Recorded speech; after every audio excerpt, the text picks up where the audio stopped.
Another week, another furniture video. This time I have transformed a desk into a tall boy. Really interesting upcycle, something that I haven't done before. Really enjoyed the process and I hope you enjoy the video too. One thing I think I should tell you is that I do all my upcycling at home. As you go through my videos, you will see kids, you will see dogs. This dog won't leave me alone. Originally I was going to cut them all out or edit them all out, but you know what? This is real life. This is how I do my upcycling, and Barney gets to have a little bit of centre stage in that. So I hope you enjoy the video. If you do, please subscribe to my YouTube channel and follow me over on Instagram at craftycoats. So next up is this guy. The thing I've done is separate them from the desk. I would have filmed it, but it was really easy to do. The top just popped off.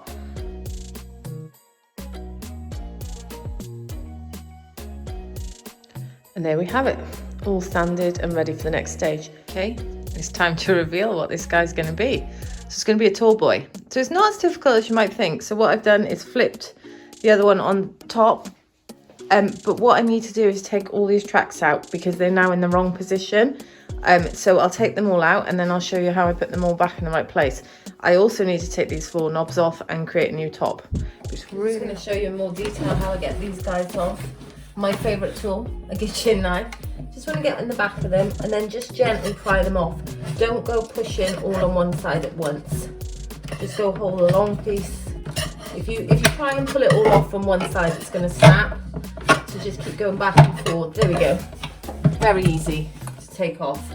No glue on these, which has just made it even easier. Okay, all the tracks are now off, and we'll need to put them back in, obviously, the other way. So we'll need to measure up, but they'll be quite easy to do. So all I need to do now is get these guys off.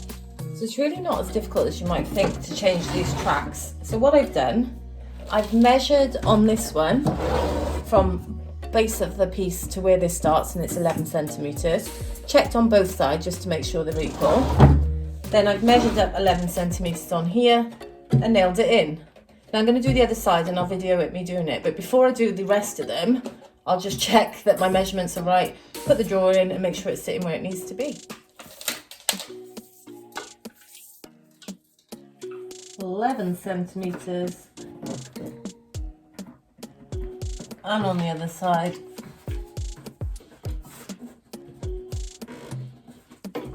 Get our piece.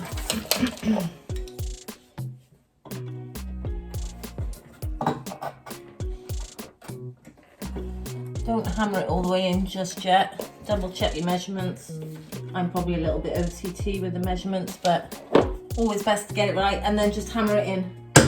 Okay, the moment of truth. So I've done my runners for my first drawer. I haven't done the next 2 because I need to make sure that each one is perfect. So I'm going to get a drawer and put it in. So fingers crossed I've done this right, my maths right.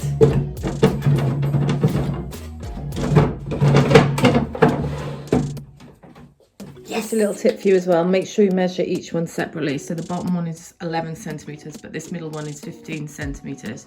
So don't just assume they're all going to be the same. Okay, now we're really starting to look like a tall boy. Just need to do a cut top and screw the 2 pieces together, and then we can start thinking about decorating. Really pleased though, it's looking really good. So I've cut my piece of MDF plywood. And I'm just going to now attach it to the piece, and then I'll clamp it and I'll leave it overnight so that it's completely solid. But I've curved the edges so that it matches in with the piece, and we'll just do the filling and tidying up when we're done. So how am I going to attach it? Wood glue. I don't think I ever said I was a tidy worker. But if you want something to be really good and you want it to have the look you want, sometimes you just got to get in and you got to get dirty. Okay, it's finally time to connect these 2 pieces. So a couple of things I'm going to do. Obviously wood glue, but I'm also going to screw them in. There's batten on the inside. But first thing I need to do is drill some pilot holes. So I'm just going to drill some pilot holes in the batten. I've made sure this is exactly where I want it to be. So let's get those drilled first.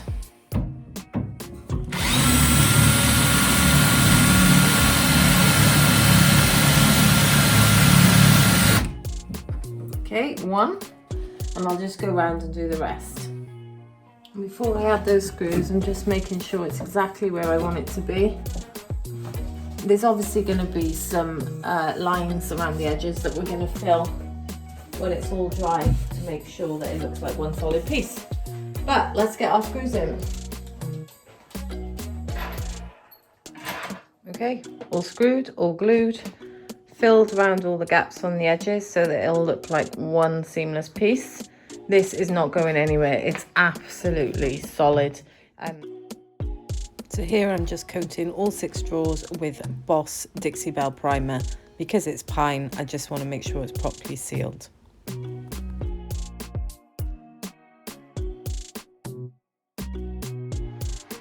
Okay, paint is all on. Really starting to look like a tall boy now. I don't think you can see the split or where it was. So the only thing I want to do before I start putting hardware on is I purposely haven't tidied this bit up too much, because what I am going to do is put a piece of wood on there. So I've cut it and painted it already, which is here. And I'm just going to stick it there, and I might change that into a false draw, but we'll see once it's on. So I'm just going to get some glue and some clamps to get that on. Okay, so I've taken the clamps off the middle bit and I'm really pleased with it. Just gives it that really sharp finish. My handles have arrived, so I'm going to put them on, and then I'm going to decide whether I'm going to make that middle bit a fake drawer or not. Right, all the hardware's on, and I decided to create a false drawer. It looked really good actually without the door handle, but it just made a bit more sense, made it look like one consistent piece, as opposed to the last thing I wanted was for it to look like 2 bedside tables on top of each other. So I think this just gives it that consistent, I don't know if that's the right word, but that smooth finish. So there's only one more thing I need to do before it's ready.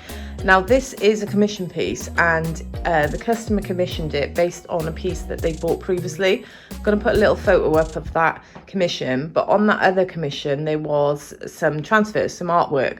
So I'm just going to do a little bit of transfer on this so that it all matches in with the other piece, and I'll show you how I do that.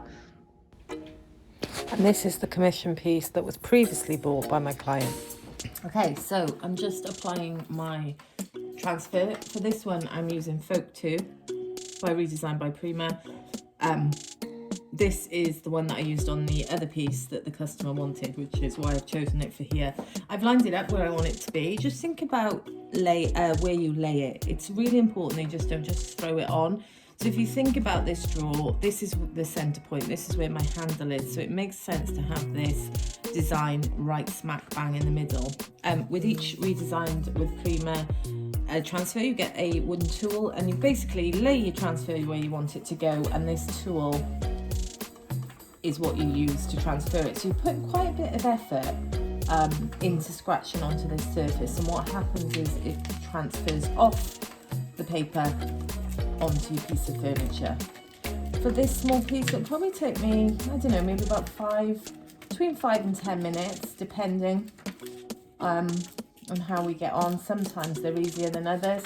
What I will say is you want to make sure that your paint has been sat for at least 24 hours before you put your transfer on. Couple of reasons: you'll mark your paint whilst you're using this tool if it's not properly dry, and also your transfer won't stick properly if your paint is even a little bit damp. So I will carry on with this, and then I'll show you what it's like when it's finished. Okay, so it's all done. So just take my transfer off. It's really important that you seal this, so I'm just going in with my Polyvine top coat that I've showed you before. This is the one I'm using. Just put a little bit in a bowl because I don't need that much, and I'm just going to use a sponge applicator to apply it. I usually use a roller, but when it's such a small piece, I don't really want to waste a roller. So I'm just going to apply it with a sponge, and the sponge works really well too. I just prefer a roller for bigger pieces. Right, we'll let that dry. We'll put our hardware back on, and we're pretty much ready for staging.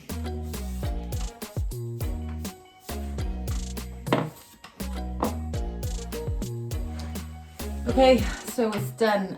What would I say about this piece? It was challenging, it was fun, it was nice to do something different. I wouldn't always recommend changing the use of a piece of furniture, but the desk as it stood was no use to anyone. It was really low. An adult would have banged their knees. It was really long. It just didn't really function very well as a desk. My client was looking for a tall boy. They're quite scarce, so this was the perfect solution. I hope you really enjoyed the video. Please subscribe to my channel if you did, and if you're interested in seeing the after pictures, then please follow me on Instagram at @craftycoats.